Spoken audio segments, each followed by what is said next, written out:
మోడీ గారు water scheme launching కోసం వచ్చింది. మిషన్ భగీరథ స్కీమ్ లాంచింగ్ కోసం వచ్చినప్పుడు ఆనాడు ముఖ్యమంత్రి కేసీఆర్ గారు రెండు కోరికలు కోరిండు. ఒకటి, నేను మీకు దరఖాస్తులు ఇచ్చి విసిగించదలుచుకోలేదు,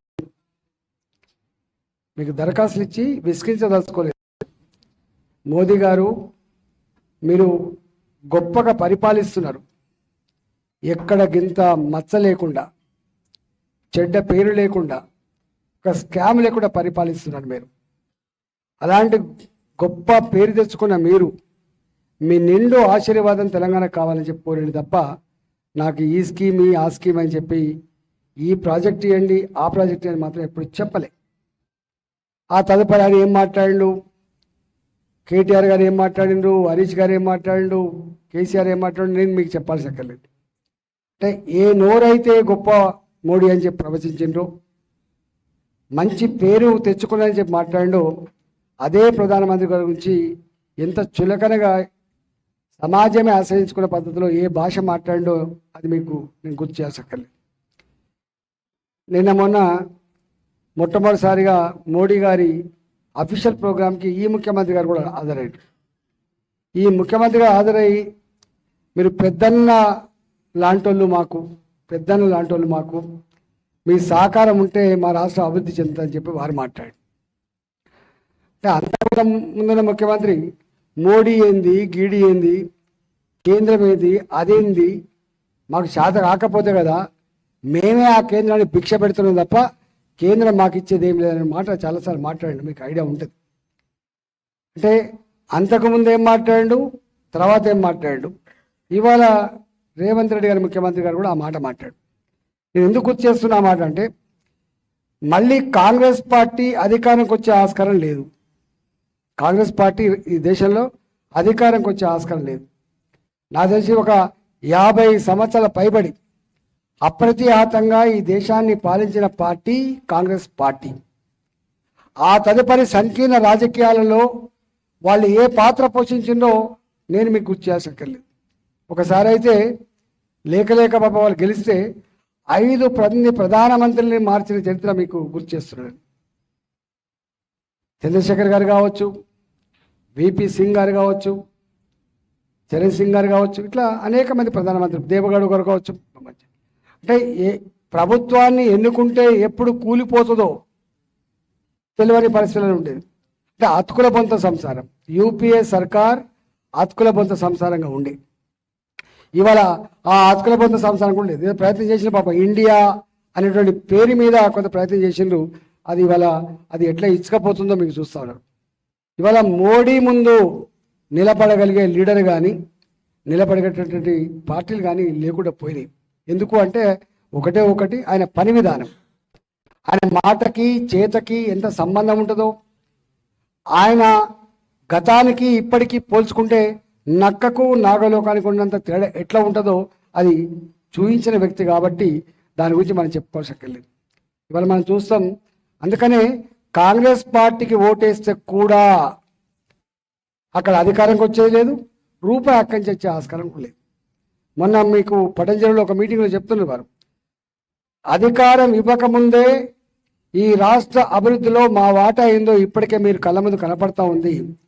తెలంగాణ ప్రజలారా, మాకు సంపూర్ణమైన ఆశీర్వాదం ఇవ్వండి, 2 అంతల డెవలప్మెంట్ చేసి మీ రుణం తీసుకుంటా అని చెప్పి మోడీ గారు మొన్న మర్చిపోయింది.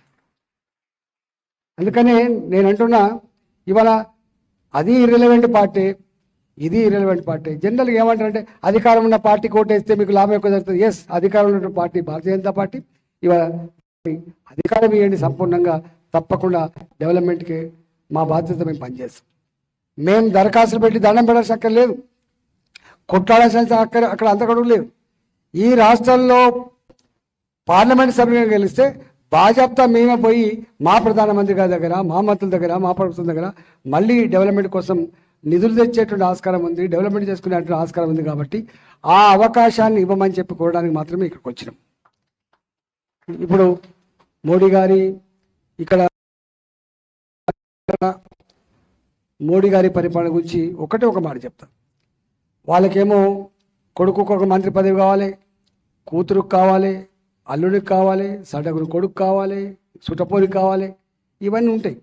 కానీ మోడీ గారికి ఎవరు లేరు. 140 కోట్ల ప్రజలే నా కుటుంబం అని చెప్పి భావించే వ్యక్తి మోడీ గారు. చూడండి, వాజ్పేయి గారికి అంత గొప్ప పేరు ఎందుకు వచ్చింది, ఇవాళ మోడీ గారికి ఇంత గొప్ప పేరు వచ్చింది. మన పక్కకే ఉన్నటువంటి ఒరిస్సాలో నవీన్ పట్నాయక్ ఇలా 25 ఏళ్ళుగా ఎవరు కదిలించలేకపోతున్నారు. అంటే దేశంలో ఉన్న ప్రజానికం డెవలప్మెంట్ కంటే కూడా వ్యక్తిగతమైన స్వార్థం లేకపోతే చాలు, ఆయన మా నాయకుడు ఎన్నుకుంటామనడానికి సజీవ సాక్ష్యం ఇలా ఒరిస్సా, ఇలా ఈ దేశం కూడా. అందుకనే మచ్చ లేకుండా ఇలా మోడీ గారి గురించి ఒక గంట చెప్పినా ఉడవదు. ఒక 2 విషయాలు మాత్రం చెప్పిపోతా. ఒకే దేశం ఒకే చట్టం అని చెప్పి ఎన్ని సంవత్సరాల నుంచి భావించడం.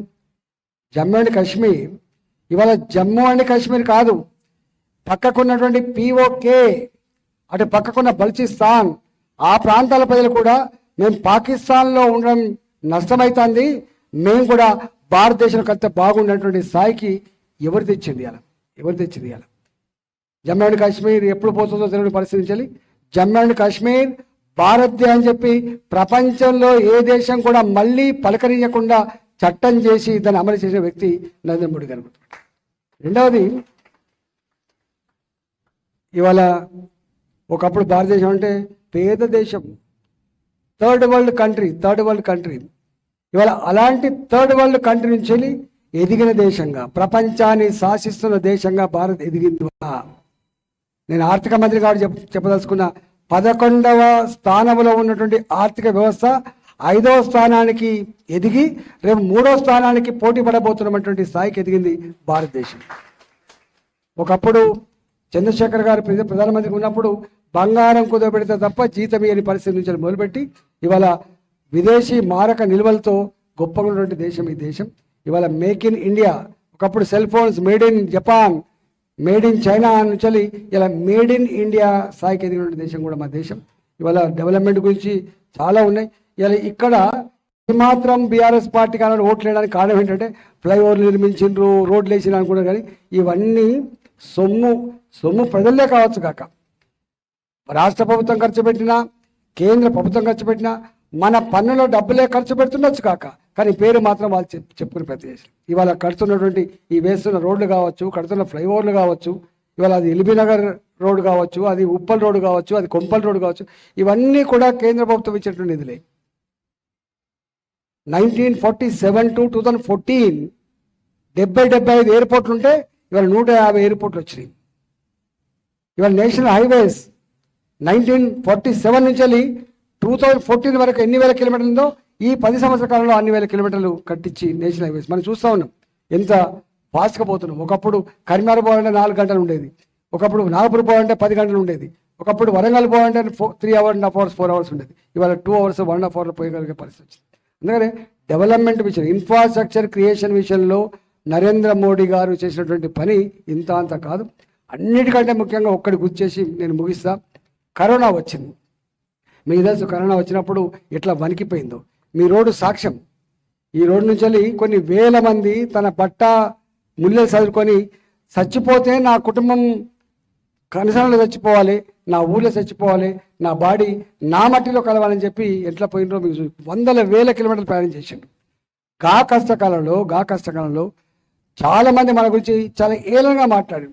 భారతదేశంలో కరోనా వస్తే శవాల గుట్టలే ఉంటాయని చెప్పినటువంటి ఈ దేశంలో శవాల గుట్టలు రాలే. ధైర్యం ఇచ్చి ఉన్నంతలో ఆదుకొని ప్రజల్ని కాపాడమే కాకుండా ప్రపంచానికే అతి తక్కువ కాలంలో వ్యాక్సిన్ ఉత్పత్తి చేసి అందించిన చరిత్ర కూడా భారతదేశం. ఎవరు ఊహించలే. జనరల్గా ఇట్లాంటి వచ్చినప్పుడు అమెరికా మీద డిపెండ్ అవుతాం, రష్యా మీద డిపెండ్ అవుతాం, ఇంకో జపాన్ మీద డిపెండ్ అవుతాం, కానీ మనంగా చేసుకోలేం. ఆ కరోనా కష్టకాలంలో కూడా ట్యాబ్లెట్లు అమెరికాకు అందించి మన దేశం గొప్పతనాన్ని చాటుకున్న చరిత్ర కూడా మీకు తెలుసు. ఇవన్నీ ఒక ఎత్తు అయితే self respect is most important aspect. ఇవాళ సెల్ఫ్ రెస్పెక్ట్ విషయంలో ఒకప్పుడు మన ప్రెసిడెంట్ ఆఫ్ ఇండియా అమెరికాకు పోతే బూట్లిడువు, కోటు తీసేయి, చెక్ చేసి పంపించేటువంటి స్థాయి నుంచి ఇలా అమెరికన్ ప్రెసిడెంట్ కూడా రెడ్ కార్పెట్ వేసి స్వాగతం పలికే స్థాయికి వచ్చింది. మన పిల్లలు బయట చాలామంది ఉంటారు. మీ పిల్లలు ఒకప్పుడు భారతదేశం అంటే ఆత్మనిర్భరత భావంతో బతికే స్థాయి నుంచి భారతదేశం అంటే గల్లెగిరేసి చెప్పుకునేటువంటి స్థాయికి తెచ్చింది. అందుకని ఇవన్నీ మీకు తెలిసిన విషయాలు అయినప్పటికీ కూడా నేను మిమ్మల్ని సంపూర్ణమైన ఆశీర్వాదం కావాలని కోరుకుంటున్నాను. నా గురించి నేను చెప్పుకోవాల్సిన అక్కర్లేదు. నేను 22 సంవత్సరాలుగా నేను మీ కళ్ళ ముందు ఈ స్థాయికి ఎదిగిన బిడ్డను కాబట్టి నా గురించి అన్ని విషయాల పట్ల సంపూర్ణమైన అవగాహన ఉంది. కాబట్టి ఇక్కడ డబ్బు మల్కాయిరాని పెద్ద పార్లమెంట్ అంటారు. పెద్ద పార్లమెంటు ఎవరు వస్తారా అంటే ఆయన 200 కోట్లు పట్టుకొని వస్తారట, లేకపోతే ఈయన 200 కోట్లు. డబ్బుకు ధర్మానికి మధ్య యుద్ధం జరగబోతుంది. ఇక్కడ డబ్బుకు ధర్మానికి మధ్య యుద్ధం జరగబోతుంది. మళ్ళాంటి సమాజం పట్ల అవగాహన ఉన్న వాళ్ళుగా మరి దీన్ని ఇక్కడనే తుంచేసేటువంటి అవకాశం మన చేతిలో ఉన్నప్పుడు తప్పకుండా ధర్మాన్ని నిలబెట్టుకొని ప్రజలకు సేవ చేసే భాగ్యం కలిగినటువంటి నాయకులని ఎన్నుకోవాలని చెప్పి అందులో భాగంగానే భారతీయ జనతా పార్టీ అభ్యర్థిగా నా గుర్తు తెలుసు, నా పార్టీ తెలుసు కాబట్టి